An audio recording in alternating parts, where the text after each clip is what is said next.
Hello दोस्तों, मैं हूं शागिर। स्वागत है आपका अपने यूट्यूब चैनल बॉक्स को अनबॉक्स पे। अगर आप भी 2024 में एक रेफ्रिजरेटर बाय करना चाहते हैं तो आज इस वीडियो को आप शुरू से लेकर एंड तक जरूर देखिएगा, जिससे आपको पता चल जाएगा कि एक्चुअल के अंदर रेफ्रिजरेटर बाय करते समय हमें किन किन बातों का ध्यान रखना चाहिए। साथ ही साथ मार्केट के अंदर जो ब्रांड्स अवेलेबल है एक्चुअल के अंदर क्या हमारे लिए वो फीचर्स यूजफुल होते हैं उस प्रोडक्ट के, या यूजफुल नहीं होने के बाद भी हम उसको एक्स्ट्रा पैसा देके परचेस कर लेते हैं तो वो हमारे लिए यूजफुल लॉन्ग टाइम पे होंगे या नहीं। सो ऐसे काफी सारे फीचर्स है जो मैं आपको आज इस वीडियो में बताने वाला हूँ, जिसके साथ आपको एक्चुअल में आपको क्या परचेस करना है और कितनी प्राइस पॉइंट पे परचेस करना है वो सारी बातें इस वीडियो में आपके साथ कवर हो जाएगी। सो मेक श्योर अगर आप हमारे चैनल पर फर्स्ट टाइम आए तो चैनल को सब्सक्राइब करके जरूर जाइएगा। बिना किसी देर के चलिए शुरू करते हैं।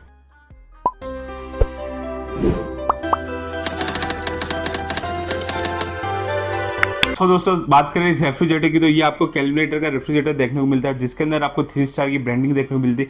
कुछ इस तरीके का आपको रेफ्रिजरेटर का कंप्लीट लुक देखने को मिलेगा। सबसे पहले बात करें इस रेफ्रिजरेटर को परचेस करने से पहले हमें किस चीज़ों का ध्यान रखना चाहिए। नंबर 1 पॉइंट पे जो आती है वो आती है इसकी स्टार रेटिंग। आप देख सकते हैं यहाँ पे स्टार रेटिंग के नाम पे आपको 3 स्टार की रेटिंग देखने को मिलती है। इस स्टार रेटिंग का एक लेवल ऑफ पीरियड होता है, मतलब एक टाइम के लिए ये स्टार रेटिंग इस रेफ्रिजरेटर के ऊपर रहेगी। उसका जो टेन्योर डेट है वो है 1 जनवरी से लेके दिसंबर 2024 तक का। तो ये 2023 से लेके 2024 तक का जो मॉडल है, इसके अंदर आपको जब भी आप ये रेफ्रिजरेटर परचेस करें मेक श्योर एक बार ये लेवल देखें कि अंदर जो आपको लेवल मिलता है वो कितने टाइम तक के लिए वैलिड है, क्योंकि इस लेवल ऑफ पीरियड के अंदर जितने भी रेफ्रिजरेटर बनेंगे ये सेम मॉडल आपको मिलेगा, भले ये 2023 में बने या 2024 में बने। 2024 के अंदर क्या होगा कि कंपनी बोलेगी ये 2024 का लेटेस्ट मॉडल है, लेकिन एक्चुअल के अंदर जो इसमें टेक्नोलॉजी यूज हो रही है 3 स्टार रेटिंग के लिए वो 2023 की ही हो रही है। ये जो लेवल ऑफ पीरियड है इसके अंदर क्या करती है कंपनी 2024 का मॉडल बता के आपसे जेब से थोड़ा सा एक्स्ट्रा पैसा निकाल लेती है। मेक श्योर ध्यान रखिए कि ये रेफ्रिजरेटर अगर आप परचेस कर रहे हैं 2024 के लिए ना भागें। अगर आपका ये रेफ्रिजरेटर 2023 के अंदर बना हुआ है और 2023 की लेबलिंग के ऊपर ही है तो आप इसको भी परचेस कर सकते हैं, इसके अंदर कोई इशू नहीं है। मेक श्योर ये ना करें कि 2024 का रेफ्रिजरेटर लेटेस्ट रेफ्रिजरेटर है उसकी तरफ भागे, तो उससे क्या होगा आपको टेक्नोलॉजी तो 2023 वाली ही मिली, लेकिन आपको जो एडिशनल पैसा आपका 2024 के अंदर आपको लगाना पड़ जाएगा। उसके लिए क्या है कि मेक श्योर ये चीज़ का ध्यान रखें कि आप 2023 या 2024 में आपकी जो टेक्नोलॉजी आपके रेफ्रिजरेटर के अंदर अवेलेबल है वो कौन सी है, वो लेवल ऑफ टेन्योर कौन सा है, वो चीज़ का आप ध्यान रखें। इस रेफ्रिजरेटर के अंदर आपको जो 3 स्टार की रेटिंग मिल रही है इसके अंदर आपका जो यूनिट कंजम्पशन हो रहा है वो हो रहा है 172 लीटर्स का। मतलब ये 172 यूनिट्स आपके तब कंज्यूम होंगे जब आप इसको 365 डेज कंटिन्यूसली 24/7 यूज करते हैं विथ हिज फुल कैपेसिटी। मतलब आप इसको फुल भर के चलाएंगे तब जाके आपका 172 यूनिट पर ईयर कंजप्शन होता है। मतलब अगर आप 172 यूनिट्स को अगर आपके यहाँ पर जो भी रेट है 8 है या 9 है या 10 रुपये रेट जो भी यूनिट रेट है उससे आप मल्टीप्लाई कर ले, आप देख सकते हैं कि एक नॉमिनल सा 1000 से 1500 या 2000 के बीच में आपका सालाना रेफ्रिजरेटर का खर्चा आता है। मेक श्योर जब भी आप रेफ्रिजरेटर बाय करें इन सब चीज़ों का अच्छे से ध्यान रखें। दोस्तों बात करें हम सेकंड पॉइंट की, जो कि होता है इन्वर्टर कंप्रेसर। आपके रेफ्रिजरेटर के अंदर इन्वर्टर कंप्रेसर है, मतलब आपकी लाइटें कम ज़्यादा होगी तो आपके रेफ्रिजरेटर को कोई हार्म नहीं होता है।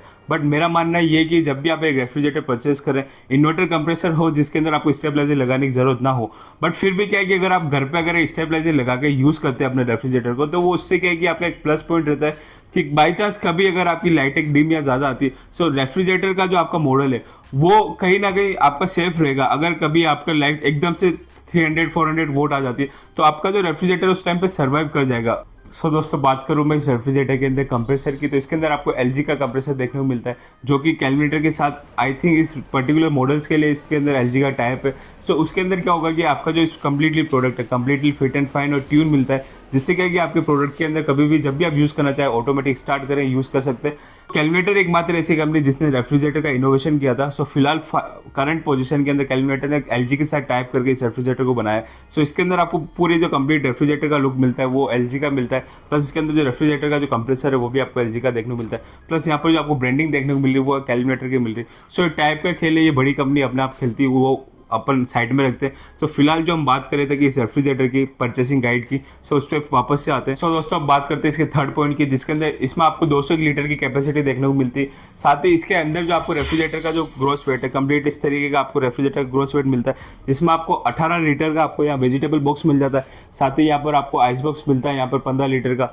इस तरीके से कुछ इसके अंदर आपको साइज डिस्ट्रीब्यूशन मिलता है। मेक श्योर अगर आप ये परचेस करते टाइम ये ध्यान रखें कि आपको जो वेट है, अगर आपको जो आइस बॉक्स है वो थोड़ा बड़ा चाहिए आप उसके हिसाब से अकॉर्डिंग टू परचेस कीजिए। अगर आपको यहाँ पर स्पेस ज़्यादा चाहिए तो उसके हिसाब से आप परचेस कीजिए।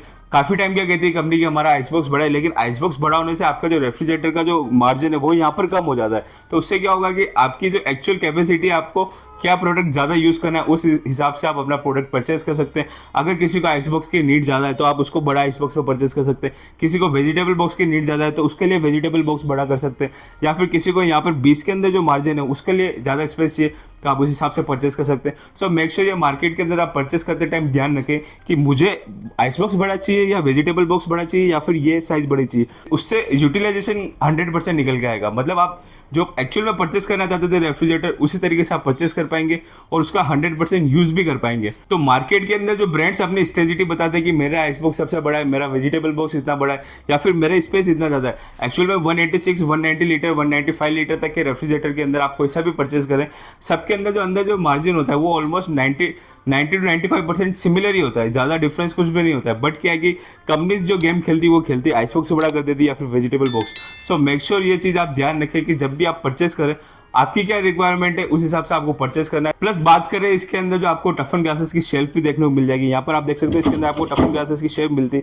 आजकल हर रेफ्रिजरेटर के अंदर आपको टफन ग्लासेस की शेल्फ मैंडेटरी मिलने लग गई है, जिससे क्या होगा कि आपको इसकी जो बिल्ड क्वालिटी है काफी हद तक आपको ड्यूरेबल मिलती है। इसके ऊपर आप ऑलमोस्ट 100 kg तक का वेट रख सकते हैं। हर ग्लास के अंदर हर कंपनी में आपको टफन ग्लासेस की शेल्फ मिलती है जिसमें आप ऑलमोस्ट 100 kg तक का वेट आप इसके ऊपर रख सकते हैं।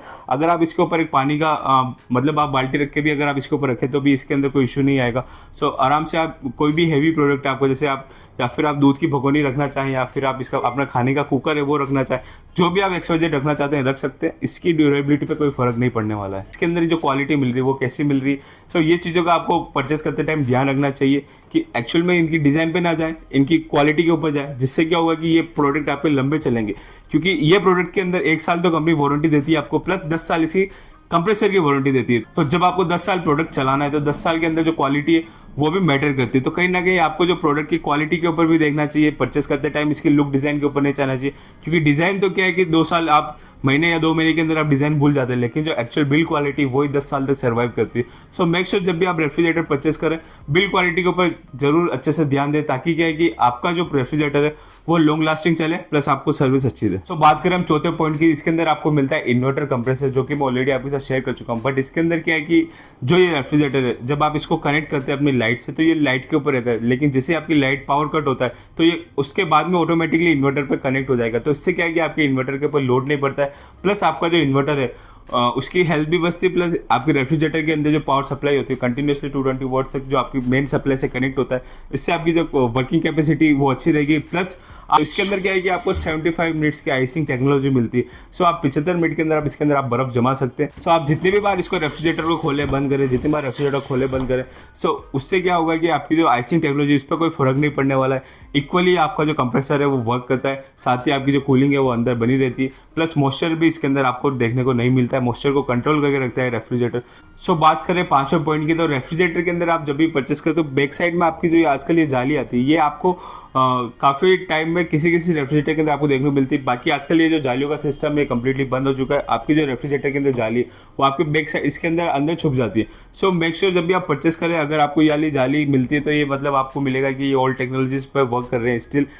अभी जो लेटेस्ट रेफ्रिजरेटर आपको देखने को मिलते हैं उसके अंदर ये जितनी भी जालियाँ ये सब अंदर जा चुकी है, मतलब छुप चुकी है। जालियों का सिस्टम आपके अभी फिलहाल नहीं देखने को मिलता है। तो आप जब भी परचेस करें अगर आपको जालियों से कोई इशू नहीं है, कोई किसी को चाहिए कि मुझे जालियों से कुछ फर्क पड़ता नहीं है क्योंकि 20 साल तक ये लॉन्ग लास्टिंग चल रही है, मुझे कोई फर्क नहीं पड़ा आज तक भी, तो आप मेक श्योर ये परचेस कर ले। अगर किसी को चाहिए कि मुझे फिट एंड फाइन प्रोडक्ट चाहिए जिसमें लुक भी लगे, पीछे से एकदम स्लिम डिजाइन हो, कुछ जाली वाली का सिस्टम नहीं चाहिए, तो आप मेक श्योर वाला प्रोडक्ट परचेस करें जिसमें आपको ये जालियाँ ना मिल रही हो। सो ऐसे काफ़ी सारे प्रोडक्ट है जिसमें जालियाँ नहीं मिलती और काफ़ी सारे प्रोडक्ट है जिसमें अभी भी आपको जालियाँ मिल रही है। सो ये क्या ओल्ड टेक्नोलॉजी स्टिल वर्क कर रही है, तो जो पुराना है वो सदाबहार चल रहा है और जो लेटेस्ट है वो अभी मार्केट में आ चुके हैं। सो आपको जैसा परचेस करना है वैसा आप परचेस कर सकते हैं। सो मैं आपके साथ 5 पॉइंट ऑलरेडी शेयर कर चुका हूँ, बट प्लस एडिशनल पॉइंट में आपके लिए जो बोनस है वो आप अगर यहाँ तक वीडियो आप देख रहे हो तो मैं आपको बता देता हूँ। इस रेफ्रिजरेटर के अंदर आपको जो डिफ्रोस्ट बटन देखने को मिलता है वो यहाँ पर मिलता है। अगर आपका रेफ्रिजरेटर अगर आप इसके अंदर डिफ्रोस्ट हो जाता है तो आप इसको एक बार प्रेस करते हैं, ये ऑटोमेटिकली आपकी जितनी भी बर्फ होगी तो यहाँ पे एडिशनल जम जाती है, फ्रोस्ट हो जाता है रेफ्रिजरेटर। सो पीछे से आपकी जाली के थ्रू जहाँ पर मैं आपको यहाँ पर आपकी जो जाली है वहाँ से ये पूरा पानी आपका कलेक्ट हो जाएगा, आप इसको रिमूव कर सकते हैं। तो ये एक डिफ्रोस्ट का ऑप्शन होता है जो काफ़ी सारे रेफ्रिजरेटर के अंदर आपको मैन्युअली करना पड़ता है, काफ़ी सारे रेफ्रिजरेटर के अंदर आपको जो होता है ऑटोमेटिक हो जाता है। जाता है। सो वो डिपेंड करता है कि आपका जो रेफ्रिजरेटर है वो आइस बॉक्स में कितना यूज आ रहा है। अगर आपका रेफ्रिजरेटर में जो आइस बॉक्स है वो ज़्यादा यूज आता है तो उसमें क्या है कि जो आइस जमने की जो कैपेसिटी काफ़ी हद तक बढ़ जाती है, तो उसके लिए क्या है कि आपको मैनुअली डिफ्रोस्ट करना पड़ता है और काफ़ी रेफ्रिजरेटर में ऑटोमेटिकली हो जाता है। तो आपके लिए कौन सा कन्वीनियंट है उसके ऊपर आप जाके परचेस कर सकते हैं कि आपको ऑटो डिफ्रोस्ट चाहिए या फिर मैनुअल डिफ्रोस्ट चाहिए। सो फिलहाल इसके अंदर आपको जो डिफ्रोस्ट मिलता है वो मैनुअल मिलता है। यहाँ पर आपको बटन प्रेस करना पड़ेगा और साथ ही जैसे आप बटन प्रेस करेंगे ये ऑटोमेटिकली आपका जो फ्रोस्ट है वो घंटे 2 घंटे के अंदर आपका जो फ्रोस्ट है वो डिफ्रोस्ट हो जाएगा और पीछे से आपका पानी सारा रेफ्रिजरेटर के थ्रू बाहर निकल जाएगा। प्लस अब बात करूँ मैं इसके अंदर टेम्परेचर कंट्रोल की, तो यहाँ पर आप देख सकते हैं यहाँ पर आपको टेम्परेचर कंट्रोल की नॉब मिल जाती है। आप अपने हिसाब से आपके टेम्परेचर के हिसाब से जैसा भी आप करना चाहे कर सकते हैं। सो इस तरीके का आपको इसके अंदर टेम्परेचर कंट्रोलर पे मिल जाता है।